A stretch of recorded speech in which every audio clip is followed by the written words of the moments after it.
जो चुनाव आयोग को भी समझना होगा और सुप्रीम कोर्ट को भी सोचना पड़ेगा कि जब पूरा विपक्ष ईवीएम को लेकर के बैन है तो हमें विचार करने योग्य समझना है, हमें विचार करने पर मजबूर करेगा। और जब कोई व्यक्ति लग जाता है तो लगा हुआ व्यक्ति बुरा बताया है।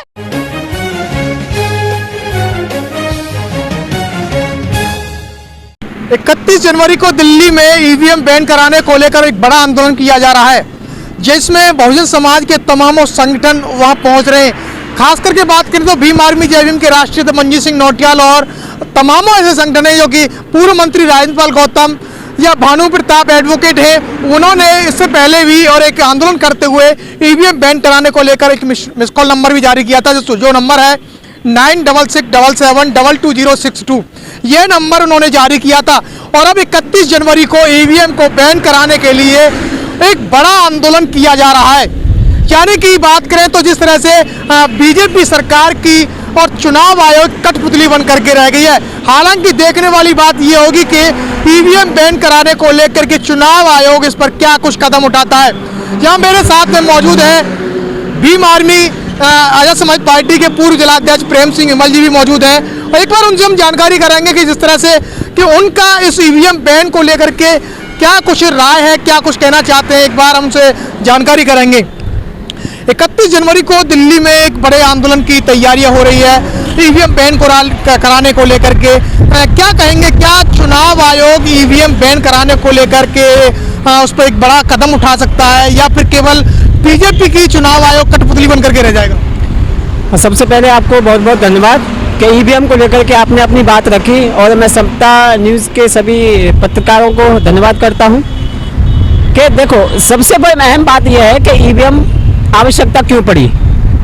जिन देशों ने ईवीएम का आविष्कार किया, जिन देशों ने मैन्युफैक्चरिंग की ईवीएम की, ईवीएम है क्या चीज़, तो उन्होंने तत्काल तरीके से उनको यूज किया और उन्होंने उसको इस्तेमाल करने के बाद पाया कि इसमें कहीं ना कहीं बहुत बड़ी घटना हो सकती है या कि फेरबदल किया जा सकता है, यानी से चोरी की जा सकती है।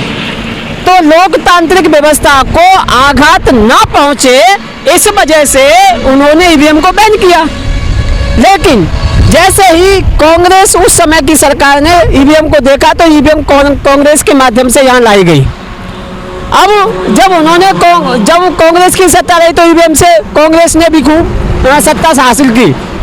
जैसे ही परिवर्तन हुआ तो आज हम देखने को मिलता है कि कांग्रेस ईवीएम पे आवाज नहीं उठा रही है और नहीं उसकी कोई जवाब नहीं आ रही है। और बाकी वर्तमान सरकार तो ईवीएम पे खामोशी इसलिए है क्योंकि वो ईवीएम के माध्यम में सत्ता में है। अगर ईवीएम हट जाए तो मैं समझता हूँ कि पूरे देश में केंद्र की और राज्यों की जो डबल इंजन की सरकार है वो एक गियर की सरकार भी नहीं रहेगी। तो ईवीएम उनको तो हटाने की आवश्यकता नहीं है। अब रही बात विपक्ष की, तो विपक्ष में सभी विपक्षी पार्टियों से ये हमारी अपील है और पूरी विपक्ष में जो भी ईवीएम को लेकर के आंदोलन कर रहे हैं, सुप्रीम कोर्ट के वकील माननीय भानु प्रताप जी ने जो आवाज़ उठाई है, हम उसका पुरजोर समर्थन करते हैं और हम इसका आह्वान करते हैं उनके माध्यम से जो नंबर जारी किया है। और मथुरा से भी हम आह्वान करते हैं 31 तारीख को जो धरना आयोजन किया जा रहा है जंतर मंतर पे, हम उसमें शामिल होंगे और मांग करते हैं कि ईवीएम को देश हित में, लोकतंत्र हित में, संविधान हित में बैन किया जाए। क्या लग रहा है 31 जनवरी को जिस तरह के बड़ा एक आंदोलन किया जा रहा है ईवीएम के खिलाफ में, ईवीएम बैन कराने को लेकर के, आखिर में ईवीएम से जो भरोसा वो टिका हुआ था वो विश्वास क्यों उठा है? नहीं देखो, ईवीएम पे अब हम टेक्निकल बात करेंगे, क्यों भरोसा उठ गया। अब आप ये बताओ, मोबाइल आपके हाथ में है, वैज्ञानिक तरीके से हम देखें, टेक्निकल बात हम अगर करें तो हर डिवाइस में, इलेक्ट्रॉनिक डिवाइस में रोम और रैम होती है। रोम होती है जिसको हम रीड ओनली मेमोरी कहते हैं, उसको कंप्यूटराइज या C+ या O+ जो सॉफ्टवेयर होते हैं उसके माध्यम से उसको प्रोग्रामिंग किया जाता है। और जब उस डिवाइस को प्रोग्राम किया जाता है तो उसको कंट्रोल भी किया जा सकता है, उसको हटाया नहीं जाए, उसको खत्म किया जा सकता है, या तो उसे लगाएंगे या खत्म करेंगे। रीड ओनली मेमोरी जिसको हम रैम कहते हैं, उसको हम हटा करके लगा भी सकते हैं। तो जब हम किसी डिवाइस में या मोबाइल हो या इलेक्ट्रॉनिक जितने भी पार्ट है जो रोम हम लगाते हैं उसको हम प्रोग्रामिंग करते हैं, और जिस प्रोग्रामिंग के तहत चांद पर सैटेलाइट को कंट्रोल किया जा सकता है, एक देश से दूसरे देश में नेट को कंट्रोल किया जा सकता है, पूरे नेटवर्क सिस्टम को कंट्रोल किया जा सकता है, सैन्य के माध्यम से पूरे देश के गूगल को नेट को कंट्रोल किया जा सकता है। तो ईवीएम उसी कंट्रोल इलेक्ट्रॉनिक डिवाइस का एक हिस्सा है, इसको हम कंट्रोल कर सकते हैं।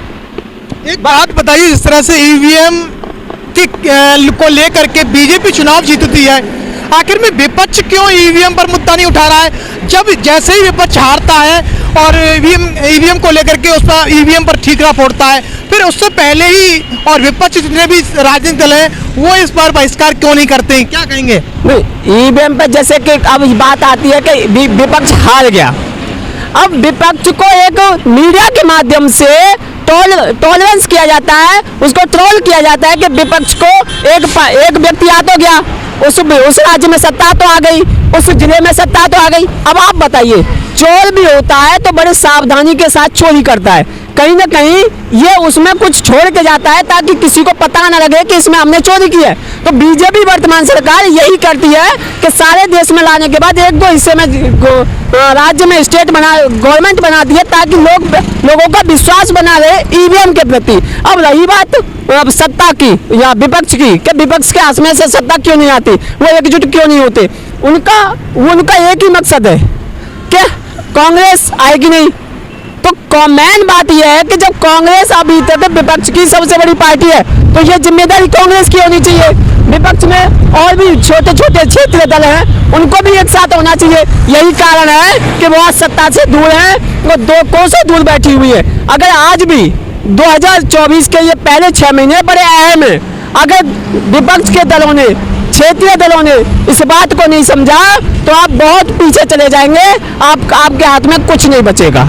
लग रहा है कि 31 जनवरी को ईवीएम के खिलाफ में एक बड़ा आंदोलन हो रहा है, क्या इसमें जिस तरह से जो ऐलान किया है कि ईवीएम को बैन कराया जाएगा, क्या लग रहा है कि अब ईवीएम पर शिकंजा कस सकता है या फिर चुनाव आयोग बीजेपी की कठपुतली बनकर के रह जाएगी? नहीं, ये तो हमको दिखाई दे रहा है कि अगर जब सुप्रीम कोर्ट के वकील जब इस बात को लीगल तरीके से रखेंगे, जब विपक्ष के सभी दल उसमें अधिकतर दल जब आएंगे तो कहीं ना कहीं हमें न्यायालय जो चुनाव आयोग को भी समझना होगा, समझना पड़ेगा, सोचना पड़ेगा, और सुप्रीम कोर्ट को भी सोचना पड़ेगा कि जब पूरा विपक्ष ईवीएम को लेकर के बैन है तो हमें विचार करने योग्य समझना है, हमें विचार करने पर मजबूर करेगा। और जब कोई व्यक्ति लग जाता है तो लगा हुआ व्यक्ति बुरा बताया है, ये को समझना पड़ेगा, क्योंकि हम लोकतांत्रिक व्यवस्था से शोषण हो रहे हैं, आधिकारिक रूप से हम शोषण हो रहे हैं, इसलिए हमें इस बात को उठाना पड़ेगा। तो जैसा कि आपको बता दें, 31 जनवरी को दिल्ली में ईवीएम बैन कराने को लेकर एक बड़ा आंदोलन किया जा रहा है। लोगों की लगातार ये मांग हो रही कि बैलेट पेपर से पूरे देश भर में चुनाव किया जाए। ईवीएम बैन कराने की यह चिंगारी अब देश भर में एक बड़ा विकराल रूप लेती जा रही है, यानी कि ईवीएम पर जो भरोसा टिका हुआ था अब वो भरोसा उठ गया है। और विपक्ष भी अब धीरे धीरे खुलकर के सामने आ रहा है कि जब तक ईवीएम बैन नहीं होगी तब तक लोकसभा चुनाव बहिष्कार कर दिया जाएगा। हालांकि देखने वाली बात ये होगी कि 31 जनवरी को जिस तरह से एक बड़ा आंदोलन किया जा रहा है उसमें तमामों संगठन के लोग, बहुजन समाज के तमाम जो संगठन हैं, चाहे वो भीम आर्मी ले लो या बसपा ले लो, विपक्ष के इंडिया गठबंधन को ले लो, वो तमाम लोग भी उसमें हिस्सा ले रहे हैं और ये एक ऐलान कर चुके हैं कि जब तक ईवीएम बैन नहीं होगी तब तक बीजेपी का देश पर यूं ही सत्ता काबिज बनी रहेगी। 31 जनवरी को जिस तरह से एक बड़ा आंदोलन किया जा रहा है और हालांकि बीजेपी के हाथ में चुनाव आयोग, सुप्रीम कोर्ट सब कुछ बताया जा रहा है कि इस तरह से शिकंजा कसा हुआ है, क्योंकि दलित पीड़ित शोषित आवाज आज भी लोगों के प्रति जिस तरह की हीन भावना, अत्याचार, जातिवाद का जो जहर पनप रहा है वो दिनों दिन बढ़ता जा रहा है। गरीब शोषित वंचित समाज आज भी यही चाहता है कि जब तक ईवीएम बैन नहीं होगी तब तक बीजेपी सरकार पर शिकंजा कसा नहीं जा सकता। बने रहिए आप हमारे साथ में। अगर आप हमें यूट्यूब चैनल समता न्यूज पर देख रहे हैं तो समता न्यूज चैनल को सब्सक्राइब करें, फेसबुक पर देख रहे हैं तो फेसबुक पेज को फॉलो करें। फिर आएंगे नई वीडियो के साथ में, तब तक के लिए जय भीम, जय भारत। इस खबर को देखने के बाद क्या है आपकी राय, नीचे दिए गए कमेंट बॉक्स में दीजिए अपनी राय। ऐसी तमाम बड़ी खबरों को देखने के लिए जुड़े रहिए हमारे साथ। खबर अच्छी लगे तो लाइक कीजिए और शेयर कीजिए, और हाँ, चैनल को सब्सक्राइब कर घंटे वाली बटन को दबाना ना भूलिए। फिर आते हैं आपके बीच कुछ खास खबरों के साथ। तब तक के लिए नमस्कार, जय भीम।